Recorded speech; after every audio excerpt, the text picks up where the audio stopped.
ಈ ವಿಡಿಯೋದಲ್ಲಿ ನಾನು FLNಗೆ ಸಂಬಂಧಿಸಿದಂತಹ 17N ಅದಕ್ಕೆ ಬೇಕಾದಂತಹ ಚಟುವಟಿಕೆಯನ್ನು ಮಾಡಿಸಲಿದ್ದೇನೆ ಸ್ನೇಹಿತರೆ. ಇಲ್ಲಿ ನೋಡ್ತಾ ಇರ್ಬೋದು ತಾವುಗಳು 100ಕ್ಕೆ 100 ರೂಪಾಯಿಗಳನ್ನು ತೆಗೆದುಕೊಂಡು ಹೋಗಿ ಅಂಗಡಿಯಲ್ಲಿ ವ್ಯವಹಾರ ಮಾಡ್ತಕ್ಕಂತಹ ಚಟುವಟಿಕೆಗಳಿಗೆ 3 ಹಂತಗಳಲ್ಲಿರುವ ಈ ಅಂಶಗಳನ್ನು ಕನಿಷ್ಠ ಅಥವಾ ಪ್ರಾಥಮಿಕ ಮತ್ತು ಪ್ರಾವೀಣ್ಯವನ್ನು ಹೊಂದಿರತಕ್ಕಂತಹ ವಿದ್ಯಾರ್ಥಿಗಳನ್ನು ಕ್ಲಾಸ್ ರೂಮ್ನಲ್ಲಿರುವ ಎಲ್ಲ ವಿದ್ಯಾರ್ಥಿಗಳನ್ನು ತಾವು ನೋಡ್ತಿರ್ಬೋದು. ಈ ವಿದ್ಯಾರ್ಥಿಗಳನ್ನು ನಾವು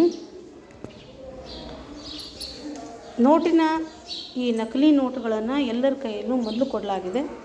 ಕೊಟ್ಟಿರುವ ಈ ನಕಲಿ ನೋಟುಗಳನ್ನು ಒಬ್ಬೊಬ್ಬರಿಗೆ 2 ಹರಳುಗಳನ್ನು ತೆಗೆದುಕೊಂಡು ಬರಲು ತಿಳಿಸಲಾಗಿತ್ತು. ಆ ಹರಳುಗಳನ್ನು ಒಬ್ಬೊಬ್ಬರಿಗೆ ಕೆಲವೊಂದು ನೋಟುಗಳನ್ನು ಕೊಟ್ಟಿದ್ದೇವೆ. ಕೊಟ್ಟಿರುವ ಈ ನೋಟುಗಳಿಗೆ ಹರಳುಗಳನ್ನು ಮಾರಾಟ ಮಾಡಲು ತಿಳಿಸಬೇಕು. ಮಾರಾಟ ಮಾಡುವಾಗ ಹರಳುಗಳವರು 10 ರೂಪಾಯಿ ಅದು ಮಾರ್ಬೋದು, 20 ರೂಪಾಯಿ 30 ರೂಪಾಯಿ ಈ ರೀತಿಯಾದ ಹರಳುಗಳನ್ನು ಮಾರಾಟ ಮಾಡುವುದರಿಂದ ಅವರಿಗೆ ವಹಿವಾಟಿನ ಜ್ಞಾನವು 100 ರೂಪಾಯಿ ಆಗಿರ್ಬೋದು ಅಥವಾ 500 ರೂಪಾಯಿ ಆಗಿರ್ಬೋದು.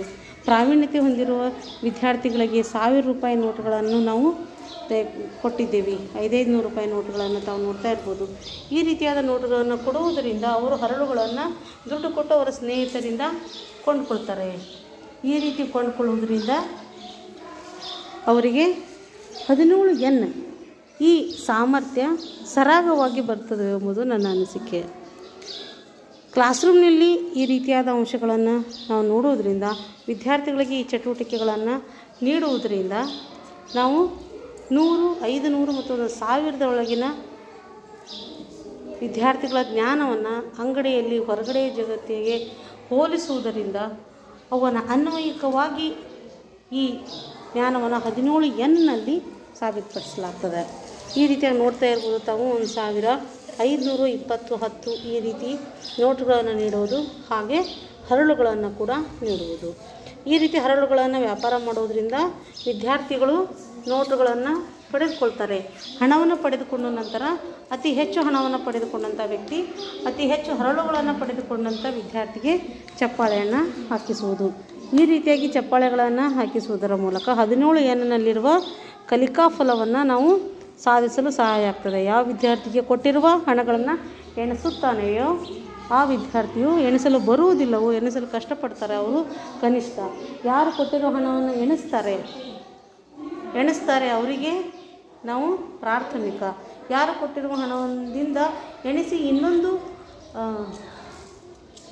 ಕಲ್ಲುಗಳನ್ನು ಅಥವಾ ಹರಳುಗಳನ್ನು ತೆಗೆದುಕೊಳ್ತಾರೆ ಅವರು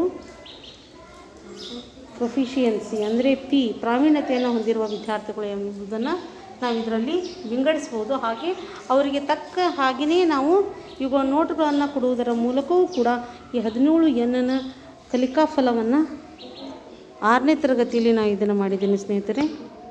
ಧನ್ಯವಾದಗಳು.